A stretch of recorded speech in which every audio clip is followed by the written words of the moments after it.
درود ان پر، سلام ان پر، میرے نبی کا جو ہے گھرانہ۔ وہ حضرت ایوب علی نبینا و علیہ افضل التحیۃ والثناء آزمائشوں میں مبتلا ہوئے، متعدد آزمائشیں آئیں، اولاد لے لی، مال لے لیا، ثروت لے لی، پھر بیماری آ گئی، اور ہر آزمائش میں سرخرو ہوتے رہے۔ اب اتنی آزمائشوں کے بعد ایک آزمائش یہ آئی کہ بدن میں کیڑے پڑ گئے، اور اس کے بعد لوگوں نے، گلی کوچے میں محلے والوں نے، قبیلے والوں نے باتیں کرنا شروع کر دی کہ اتنی لمبی آزمائش اور امتحان سمجھ سے بالا تر ہے، اتنی لمبی آزمائش کیسے ہو سکتی ہے؟ ہو نہ ہو ان کے اعمال میں کوئی مشکل ہے، ان کے اعمال میں اور ان کے خلوص میں کوئی مشکل ہے، جس کی وجہ سے آزمائشوں پر آزمائشیں آ رہی ہیں۔ جب یہ جملہ سنا، اولاد لے لی، صبر کیا، مال مویشی لے لیے، صبر کیا، سب پہ صبر کرتے رہے، لیکن جب یہ زبان کے طعنے سنے، اب بارگاہ حق تعالی میں دستے دعا جوڑے۔ خدایا اولاد تو نے دی تھی، واپس لے لی، میں نے صبر کیا۔ مال مویشی جائیداد تو نے دیے تھے، لے لیے، میں نے صبر کیا۔ خدایا بیماری تیری آزمائش تھی، میں نے صبر کیا۔ خدایا میں ہر ایک پہ صبر کرتا رہا، لیکن اب یہ لوگ جو تہمتیں لگا رہے ہیں، یہ جو الزام لگا رہے ہیں، خدایا میں اس پہ صبر نہیں کر سکتا۔ خدا کی طرف سے وحی آئی، ایوب تو نے کہا کہ تو نے اولاد لے لی تو صبر کیا، مال لے لیا تو صبر کیا۔ ایوب ذرا یہ تو بتا، تو نے صبر کیا یا ہم نے تجھے توفیق صبر عطا کی؟ ایوب یہ تیرا صبر نہیں ہے، یہ میری طرف سے تجھے توفیق عطا ہوئی ہے۔ سرکار سید سجاد کیا فرما رہے ہیں؟ وَعَبِّدْنِي لَكَ، پروردگارا مجھے اتنی بندگی کی توفیق عطا فرما کہ میرا نفس تیری عبادت کے لیے رام ہو جائے۔ سید سجاد زین العابدین ہو کر بارگاہ حق تعالی میں دعا کر رہے ہیں، عبدنی لک، معبود اپنی عبادت پر تو توفیق عطا فرمائے گا۔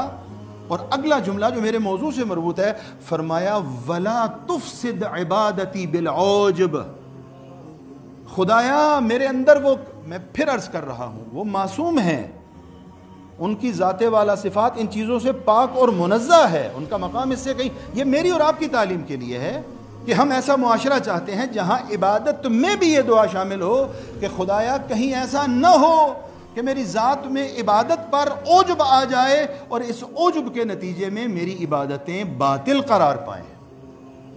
جہاں سید سجاد اپنی عبادتوں کو عجب سے بچانے کے لیے بارگاہ حق تعالی میں دعا فرما رہے ہیں، وہاں میری اور آپ کی عبادتوں کی کیا حیثیت ہے؟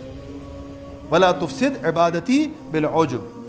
اور دوسرا، اس عجب کے نتیجے میں جو مشکل پیش آئے گی وہ یہ ہے کہ انسان خدا پر احسان کرنا شروع کر دیتا ہے خود پسندی کے نتیجے میں۔ وہ بعض بندے مسجد میں آتے ہیں، نماز پڑھتے ہیں، فرش عزا پہ تشریف فرما ہوتے ہیں، صدقہ و خیرات کرتے ہیں، ایک کیفیت طاری ہو جاتی ہے، خدایا تو نے کہا تھا صدقہ اور خیرات کرو، میں نے تو صدقہ و خیرات کر دیا، یعنی گویا خدایا اب تیری باری ہے۔ تو نے کہا نماز پڑھو، میں نے پڑھ لی، یعنی گویا خدا اب تیری باری ہے۔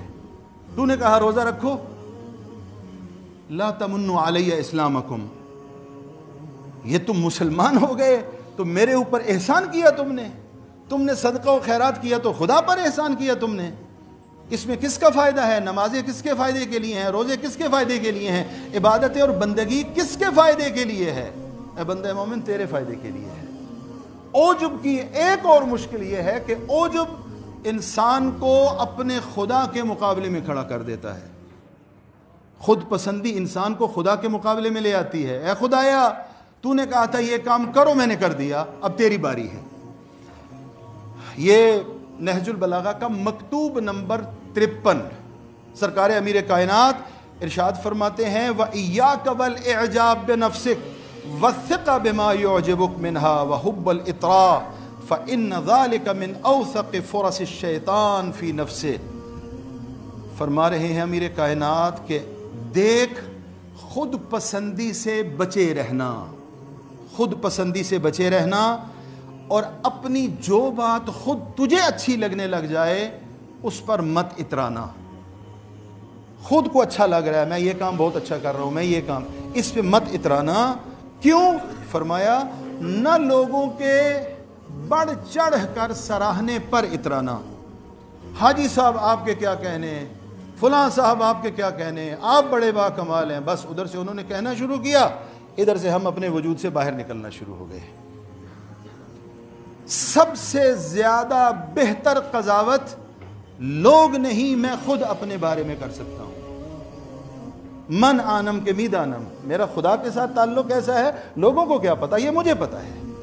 میں اپنی طرف توجہ کروں کہ میرا خدا سے رابطہ کیسا ہے. لوگوں کے بڑھا چڑھا کر سراہنے کو پسند نہ کرنا، کیونکہ شیطان کو جو مواقع ملا کرتے ہیں ان مواقع میں سے سب سے زیادہ شیطان کے لیے قابل بھروسہ یہی موقع ہے جب انسان لوگوں کی خوشامد اور اپنے اندر خود پسندی کی وجہ سے اپنی ذات سے نکلنا شروع ہو جاتا ہے. اس موقع پر آ کر شیطان غلبہ حاصل کر لیتا ہے. امیر کائنات فرماتے ہیں اس موقع پر حساس رہنا، چونکہ اس طرح تیری نیکیوں پر پانی پھر جائے گا.